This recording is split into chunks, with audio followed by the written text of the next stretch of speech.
একজন মাধ্যম, মূল পিতা তো ঈশ্বর। ঈশ্বরের তপস্যা করো। তপো দিব্যম পুত্রকা যেন সত্যম। তপস্যা করে তোমাদের জীবনকে সত্য গুণের স্তরে নিয়ে আসো। শুদ্ধেত, শুদ্ধ সত্য, ব্রহ্ম সৌখম তো অনন্তম। তখন অনন্ত সুখ লাভ করবে, অনন্ত সুখ। আর এই জগতে যেগুলো সুখ বলে প্রতিভাত হয়, বিয়ে করো, যৌন সঙ্গ করো, ও তো গীতায় একটু অন্যভাবে ব্যাখ্যা করেছেন। গীতায় বলছেন, দেহি সংস্পর্শ যা ভোগা দুঃখ জনয় এবতে আদ্যন্তবন্ত কৌন্তেয় নতে সুরমতে বুধ। বলা হচ্ছে এই যে দৈহিক মিলন সুখ, দেহের মিলন সুখ, দেহি সংস্পর্শ যা ভোগা দুঃখ জনয় বতে, ওটা দুঃখের জন্য, কেবল দুঃখ দুঃখ দুঃখ। বলছে তোমার গায়ে যদি চুলকানি হয়, চুলকাতে খুব আরাম লাগে, কিন্তু তারপরে জ্বালা। যৌন সংজ্ঞাটা ওই রকম। তো সেই জন্য বলছেন তপস্যা করো। আর যে পিতা এই হরি ভজন শেখাবে না, তার সম্বন্ধে কি বললেন ঋষভদেব? বলছে আমি পিতা, আমার কর্তব্য হচ্ছে তোমাদেরকে সঠিক পথে, সৎ পথে, সৎ চিন্তায়, সৎ ভাবনায় তোমাদেরকে পরিচালিত করা। এটা হচ্ছে সঠিক পথ, সৎ পথ, যে ঈশ্বরের সন্ধানে চলো। আর সেটা যদি কোনো পিতা না করেন, তার কি গতি, তাকে কি বলা হয় সেই অধ্যায়ে পরপর। গুরু ন সস্যাৎ স্বজন ন সস্যাৎ পিতা ন সস্যাৎ জননী ন সস্যাৎ দৈবম ন সস্যাৎ ন পতিশ্চ সস্যাৎ নম চয়ের্য সমুপৈত কার্যম। প্রথম পঞ্চম স্কন্ধে পঞ্চম অধ্যায় বলছে গুরু ন সস্যাৎ, এমনকি পিতা তো ছেড়ে দিন, এই জগতে বহু গুরু আছেন। আমি ভগবান, অন্য কেউ ভগবান নেই, সর্বদেবময় গুরু, আমি তো ভগবান।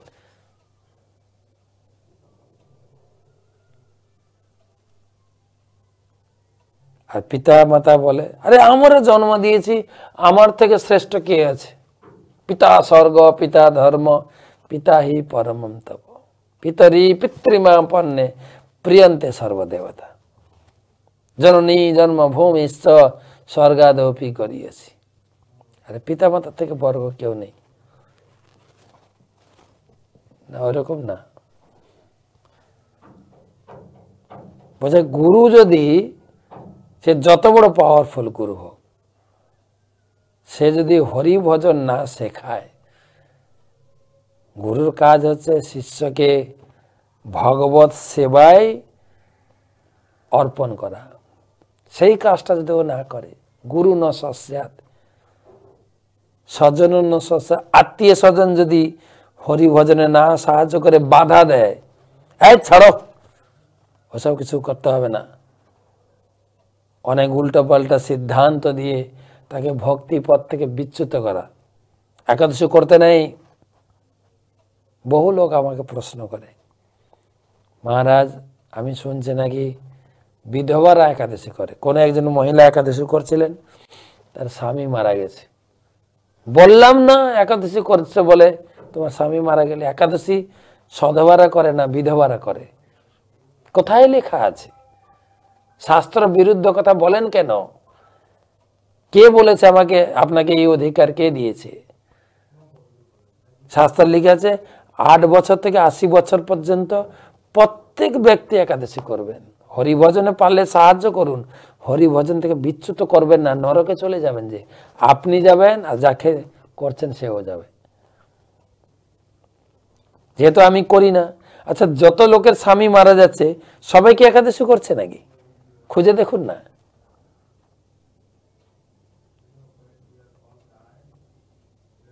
সেজন্য বলছেন যদি গুরুদেব হরিভজনে বাধা দেন, শুক্রাচার্য হরিভজনে বাধা দিয়েছিলেন বলিকে, তার কি গতি হয়েছে?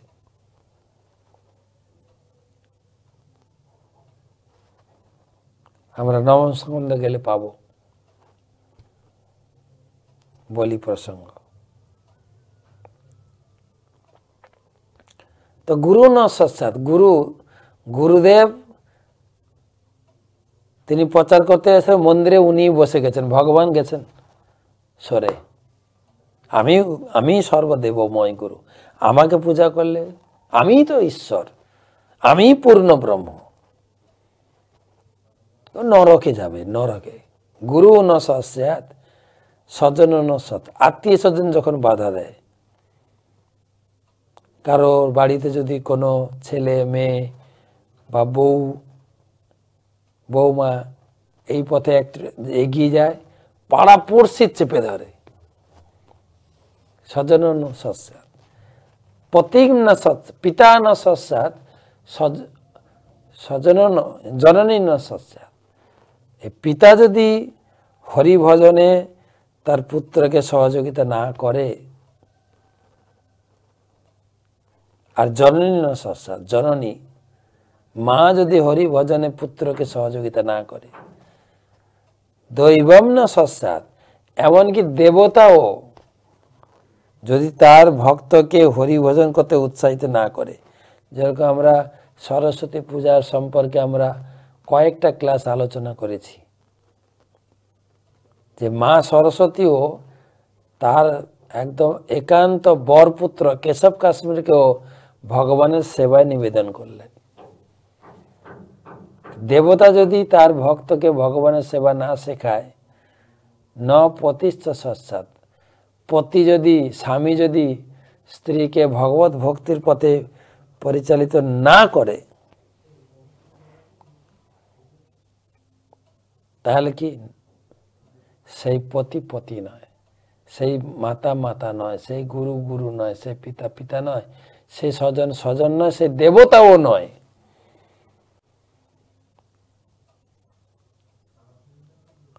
বলছে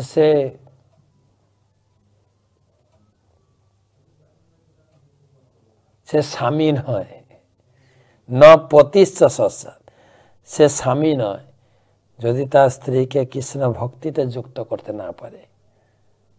সে আসামি, আসামি। তারে যমরাজা ধরে লয়ে যায়, নরকে চুবায়, তাকে নরকে নিয়ে যাওয়া। তো এখানে আমরা সেই শিক্ষাই পাচ্ছি যে আমরা যারা পিতামাতা আছি, আমাদের সন্তানদের প্রতি কি দায়বদ্ধতা, কর্তব্য পরায়ণতা, সেটাও দেওয়া হয়েছে। স্বয়ংভব মনু এর পরে পরে বলবেন তুমি এইভাবে চলো। যেরকম ভগবান স্বয়ং ব্রহ্মাকে নির্দেশ দিয়েছেন, তুমি যা কিছু করবে ভগবত ভক্তিতে যুক্ত হয়ে করবে, তাহলে তোমার হৃদয় থেকে আমি সমস্ত প্রকারের জ্ঞান প্রকাশ করব। দদামি বুদ্ধি যোগম তম মাম যেন উপজান্তিতে, আমি তোমার হৃদয়ে বুদ্ধি জ্ঞান অর্পণ, তুমি আমার এই লাইনে তুমি যুক্ত হও। তোমাকে আমি বুদ্ধি দেব, তোমাকে গুরু সেবা করার অনুপ্রেরণা দেব, জগতের উপকারের অনুপ্রেরণা দেব, সব আমি সাপ্লাই দেব। আমার হাতে তো পুরো কন্ট্রোল রয়েছে। যেভাবে হোক আমি যে পজিশনে থাকি, পুত্র হয়ে থাকলে পিতার প্রতি কর্তব্য, পিতার অনুগত দৃষ্টান্ত স্থাপন, আর যদি পিতা হয়ে থাকে পুত্রের প্রতি আমার দায়বদ্ধতা, আমি পুত্রকে কি শিক্ষা দেব। চাণক্য পণ্ডিত বলছেন কেবল একতরফা আপনি পুত্রকে শুধু কি বলা যায় আদর দিয়ে যাবেন, এটাও তিনি অনুমোদন করেননি। আদেশ দিতে হবে।